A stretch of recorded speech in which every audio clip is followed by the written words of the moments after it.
We've created a generation of narcissistic women. And what's happened is the rise of social media and the rise of online dating and the rise of feminism has taught women that they are not to blame for any poor choices. Because women are some of the biggest narcissists.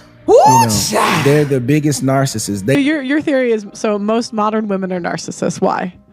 Because think about it this way. You're a female, right? You've grown up your whole life being told you're the center of the world. Every film was about romance. Every action film, right. the superstar has to get a woman somewhere. You know, I think women in general, we're narcissistic, and we all think that we're more important than we are. And we also think that we can change men, as she said.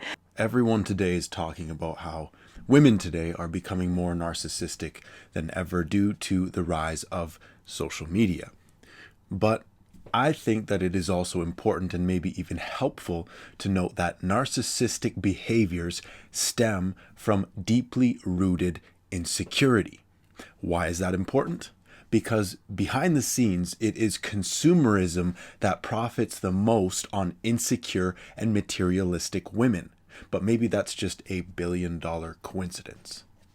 Personally, what I see when I see these types of women is that in most cases, behind the facade of pseudo-confidence and Instagram aesthetics, she is not an empowered bad bitch. No, she is an insecure girl who is addicted to attention and validation and materialism in an attempt to cope with a deep lack of love and security in her life, in her relationships, and ultimately within herself.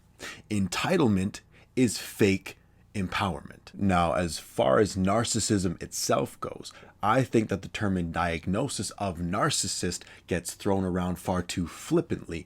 Now, while I myself am no expert on the subject, to my current knowledge of psychological literature, it's that while men have historically scored higher than women in narcissism, that gap has been closing in recent years, especially as more research in the field is being conducted with findings like how women are less likely than men to be overt narcissists, and so are more likely to go undetected as covert, or how narcissistic women are more likely to obsess over their looks while men will be more fixated on power.